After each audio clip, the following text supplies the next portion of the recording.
Bien, estamos de vuelta. Voy a agradecer en este caso a Mente Visual de la ciudad de Oberá con todo lo que usted necesite para sus diseños gráficos, ya sean personales, empresariales, y ahora también con los diseños de lo que es el Candy Bar. El Candy Bar para fiestas, para cumpleaños, no solamente para niños, para adultos, se lo arman con la temática que ustedes quieran. Pueden entrar y consultar a través de la página de Facebook o también del teléfono que sale aquí en pantalla de Mente Visual, que está en la ciudad de Oberá, pero trabajan en toda la provincia. Mente Visual, Avellaneda 1111, les mando un beso a Karina y a Claudia. Perdón, a Marisa y a Claudia les mando un beso enorme. Bien, estamos con nuestra segunda invitada de la noche, ella es la doctora Natalia Artigas, es médica neuróloga. Bienvenida, doctora, muchas gracias por estar con nosotros. Muchas gracias por la invitación, un placer para mí estar acá. Bueno, y el tema nos habían solicitado, la gente nos va solicitando distintos temas, y tiene que ver con esto de lo que conocemos por ahí como autismo, pero también ya hemos escuchado trastorno del espectro autista. ¿Cómo es? ¿Es todo lo mismo? ¿Es una enfermedad? ¿Son distintas enfermedades? En realidad, el autismo o trastornos del espectro autista es un trastorno del desarrollo madurativo del niño. Estamos hablando un poco de lo mismo porque se lo clasifica así desde que ha salido la nueva clasificación de enfermedades mentales del DSM-5. Antes se hablaba de trastornos generalizados del desarrollo, pero en realidad ahora se habla de autismo o trastornos del espectro autista de un nivel 1, 2 o 3 según la severidad de los síntomas. Hay un espectro de menos a más síntomas que tiene el niño. El autismo es un trastorno en el desarrollo madurativo. No es una enfermedad, digamos. No, es un trastorno en el desarrollo. Un trastorno neurobiológico, se dice, porque hay factores neurológicos implicados. Se cree que podrían haber alteraciones en células de la sustancia blanca del cerebro y factores ambientales que promueven a que este niño ya venga programado desde la panza de la mamá para poder desarrollar este trastorno del espectro autista. No es, digamos, genético, sino no hay un marcador genético que lo demuestre, no hay ningún estudio tampoco, pero hay un espectro de síntomas que uno puede diagnosticar al niño como un niño con autismo. Claro, y entonces no se sabe las causas no se saben las causas todavía del autismo o de los trastornos del espectro autista. Está en continuo estudio, se lo ha vinculado desde el año 1943, cuando el primer psiquiatra lo describió, el doctor Kanner, pero antes se decía que era por el apego entre la relación madre-hijo, eso está totalmente descartado. Son niños muy buscados muchas veces, niños que nacen sin ningún antecedente perinatológico y que a partir de los 12 meses pueden empezar a tener los primeros síntomas.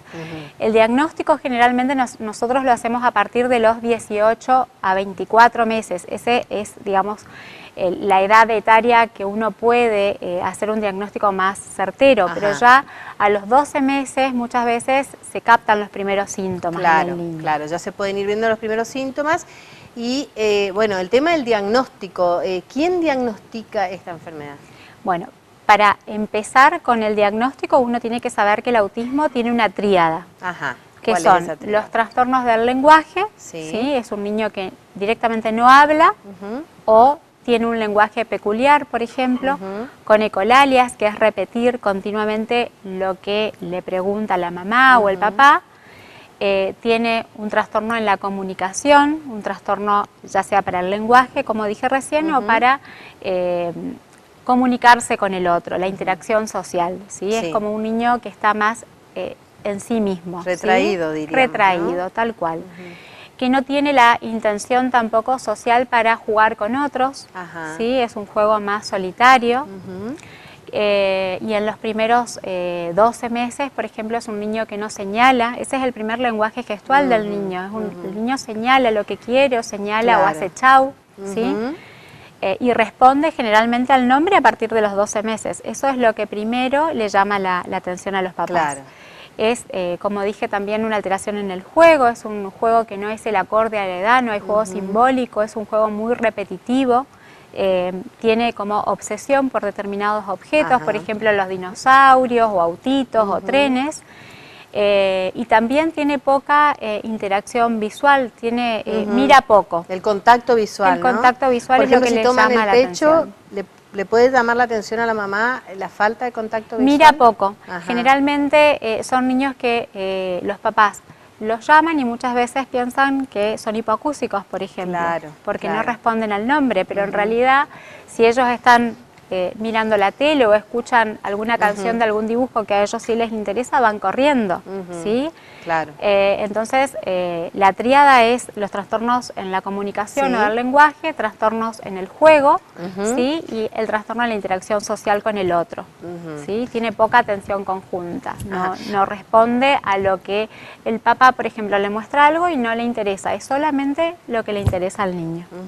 ¿Puede pasar que tenga un desarrollo normal, aparentemente, hasta el año y medio, y de golpe empieza a presentar síntomas? O sea, ¿los síntomas se pueden presentar más tardíamente? Sí, se puede pasar. Hay pacientes que ya a los 12 meses muestran síntomas, como te dije recién, y otros comienzan a los 18 meses. O sea, vienen bien, con todas sus pautas madurativas, y luego hay como un corte en la maduración y empiezan a perder las pautas del lenguaje, que eso es lo que más le llama la atención a los papás. Ahí es como que se hay dan un corte, cuenta, hay un corte. Después, pasada esa edad, ya no. Es decir, una persona que ya pasa, no sé, por decirte un niño, 3, 5 años, ya no. No un autismo severo, pero por ejemplo están los trastornos del espectro autista de alto funcionamiento, que son niños muy inteligentes, que tienen juegos por ahí acordes a la edad, hablan muy bien, se los dice que son niños que ni siquiera tienen un lenguaje acorde porque hablan mucho, ¿sí? Pero tienen pocas habilidades sociales. Entonces, ahí es donde se encuentra ese niño puede ser un niño con alto funcionamiento y se lo puede diagnosticar también como síndrome de Asperger. Asperger, eso es lo que se conoce por ahí como Asperger. Síndrome de Asperger, que son los niños con pocas habilidades sociales, pero que pueden pasar desapercibidos hasta la primera infancia o inclusive la adolescencia. Claro, cuando ya empieza a tener como más inconvenientes en sociabilizar. En lo social, claro, que es lo que más está en juego ahí. ¿Y qué porcentaje de la población puede tener este tipo de trastorno? ¿Qué incidencia hay en la población aproximadamente? Es muy alta. Antes casi no se hablaba de incidencia porque había poco diagnóstico también. Uno no tenía por ahí tanta información, entonces llegaban tarde también a la consulta, pero en los últimos congresos de neurología se habla de hasta 1 cada 150 a 200 niños con trastorno del espectro autista, desde el leve hasta el más severo. Claro, bastante importante, así que en nuestra vida diaria seguro que conocemos algunos, seguro que conocemos algunos. Y decíamos, bueno, esto del diagnóstico, teniendo estos síntomas, entonces, ¿quiénes son los encargados, digamos, o quiénes son los médicos que van a hacer el diagnóstico? ¿El pediatra, el neurólogo? ¿Hay un equipo? Mira, Mónica, yo creo que digamos, el pediatra es el que primero tiene que detectar al niño, ¿no? Porque es el que evalúa al niño todos los meses y va viendo su evaluación, su desarrollo y demás. Luego ellos nos derivan a nosotros para que nosotros descartemos o confirmemos que están dentro del espectro autista. Igualmente los padres siempre tienen algo para decir. Ya desde los 12 meses ellos se dan cuenta que algo es diferente en ese niño y es donde hay que prestar atención, porque por ahí los pediatras dicen, bueno, ya va a hablar, o no, no es igual a los otros hijos, pero siempre hay que prestar atención en ese niño, y el neurólogo creo que es el encargado por ahí de decir si ese niño tiene un trastorno en el desarrollo madurativo o no. Sí, y hoy también vemos que se está dando capacitación a docentes, sobre todo los docentes que trabajan en primera infancia. Puede ser también que pase que el docente o la maestra jardinera, la maestra en guarderías, se dé cuenta y, por ejemplo, los padres nieguen esta situación. ¿Puede pasar esto, por ejemplo, que sea un primer hijo y también los padres no conozcan cómo es el desarrollo habitual de los niños? Sí, pasa y pasa muy a menudo. Llegan muchos chicos derivados a los neurólogos por los docentes porque ven, por ejemplo, la falta de interacción social y generalmente son niños que no han ido, por ejemplo, a guarderías o a jardines maternales, llegan a la sala de 4 donde tienen el primer contacto con el otro niño y ahí es donde no va, ¿sí? No interacciona. Claro. Entonces, y bueno, ¿y qué pasa en los casos donde los padres niegan? ¿Qué deberían hacer los docentes, ¿no? En ese caso? ¿Cuál es la sugerencia? Siempre hay un gabinete psicopedagógico y todo esto, pero ¿qué pasa con los padres que niegan? En el sentido de que también sabemos que un buen tratamiento a tiempo cambia totalmente la evolución del niño, ¿es así? Sí, yo generalmente tengo pacientes con padres que vienen directamente a descartar, no vienen a confirmar lo que tiene el paciente. Y yo lo primero que les digo es, bueno, vamos a hacer una evaluación para ver cómo estamos en la maduración, ¿sí? Yo evalúo si tiene o no criterios clínicos como para derivarlo a la psicopedagoga que hace la evaluación madurativa de este niño y ver si está dentro del espectro autista, ¿sí? Y ellos generalmente acceden porque quieren saber qué es lo que tiene su hijo y si da positivo, bueno, se hace todo un conjunto de multidisciplinario donde hay psicopedagogas, psicólogas que hablan con estos padres y nosotros somos los encargados ya de confirmar ese diagnóstico y seguir pidiendo obviamente estudios para poder descartar también otras causas, ¿no? Porque muchas veces esto está asociado a retraso mental. ¿Tiene asociación a otras patologías? Sí, a retraso mental, a hipoacusia, ¿sí? O a síndromes genéticos que cursan con autismo. Puede haber un síndrome genético cursando. Y en el caso, bueno, ya hacemos el diagnóstico, entonces, los diagnósticos, ¿cómo pueden ser? Digamos, hay como distintos niveles, distintos estados, distintos estadios. Hay test que se hacen, el más conocido es el A2, así se llama, que generalmente es el que se usa en el Garrahan y puede hacer un diagnóstico con un 95% de especificidad. Se le da puntaje a cada área, se suma y se ve si el niño está dentro del espectro autista o no, ¿sí? O es un autismo severo, por ejemplo. Entonces se lo rotula como un nivel 3, un nivel 2 o un nivel 1 y qué tipo de ayuda necesita ese niño, porque cada niño necesita un tratamiento totalmente individual y diferente para cada niño. ¿Sí? Claro.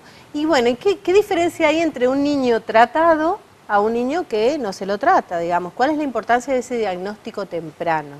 Nosotros vemos cambios ya a los 6 meses de tratamiento, muchos cambios en todo lo que es la interacción social, en el saludar cuando entra al consultorio, por ejemplo, porque en la primera visita ni siquiera nos registra, ya en las consultas posteriores nos saluda, nos da un beso, que es importante porque es un niño que está tratando de interaccionar.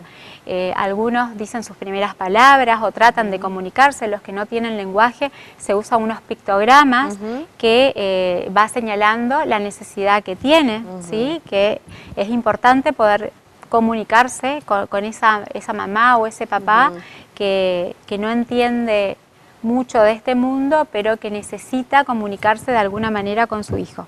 Claro, ¿sí? con la capacidad que él tiene de comunicarse. Tal cual, ¿no? sí. ¿Hay distinta incidencia entre niños y niñas? Sí, es más frecuente en los varones que en las mujeres. Es más frecuente no se sabe por qué es esa diferencia, pero es más frecuente en los varones. ¿Y en qué consiste el tratamiento? ¿Hay medicación? ¿Es únicamente tratamiento en cuanto a estimulación en el desarrollo? ¿Cómo es el tratamiento? Mira, lo más importante es la estimulación. La edad también es, digamos, un factor importante para poder decirte el tratamiento, porque si el niño tiene un diagnóstico temprano, se lo manda a estimulación. ¿Por qué? Porque los síntomas son muy cambiantes hasta los 36 meses, entonces es un niño que puede estar dentro del espectro autista y después con más estimulación sale del espectro, o sea que hasta los 36 meses nosotros no damos un diagnóstico de autismo, ¿sí? Es un niño que está en riesgo, ¿sí? Luego de esa edad sí se hace un tratamiento intensivo de modificación de conducta que se llama cognitivo-conductual en centros especializados para autismo, que hay muy pocos acá en Posadas. Sí, en Misiones, o sea, en Misiones casi nada, pero por suerte estos centros han hecho como una red en el interior donde ellos trabajan con diferentes psicopedagogas que se han especializado en este tipo de tratamiento para modificar conductas, ¿sí? Porque son niños con muchos berrinches, muy baja tolerancia a la frustración. Entonces tienen que trabajar con el niño y trabajar con los padres también.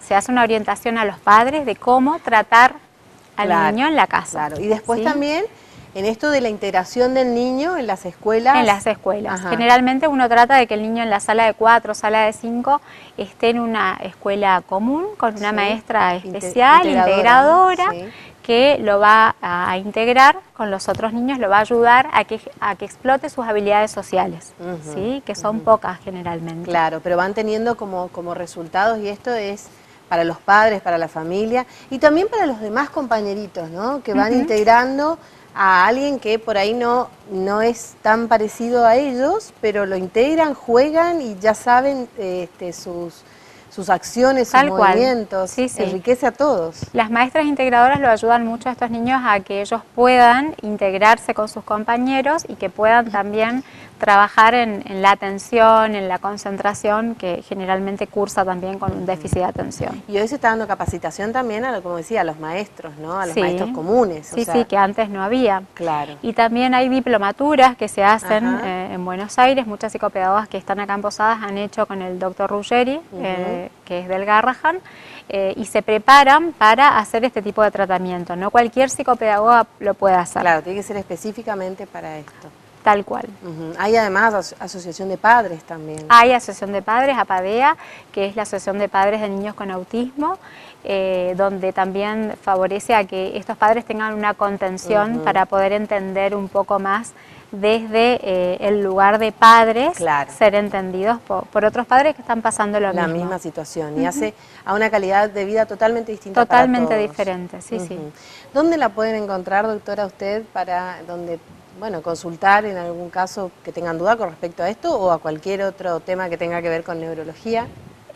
Bueno, yo estoy en el hospital pediátrico, el doctor Fernando Barreiro, en el consultorio de neurología, en el servicio, y estoy en el Instituto de Neurología Infantil, en el edificio GEMA, donde trabajo con el doctor Galeano, que es mi colega. Bueno, le mandamos un saludo al doctor Galeano, que lo queremos tener, vamos a comprometerlo públicamente para que venga, porque ha estado en nuestros primeros programas de apuntes y ahora está por ahí muy ocupado, pero lo vamos a tener aquí seguro. Bueno, cómo no, seguro que sí. Bueno, y a usted también la comprometemos para hablar acerca de otros temas. Muchísimas gracias por su tiempo. Ningún problema, muchas gracias por la invitación. Es un honor estar acá y poder hablar de lo que a mí me gusta hacer y lo hago a diario con todo mi amor. Bueno, excelente. La verdad que este tema del autismo, el espectro autista, se está sabiendo cada vez más y es muy bueno estar informados. Seguro. Por la alta incidencia que tiene en la población. Muchas gracias. Bueno. Nos vamos a una pausa y ya estamos de vuelta.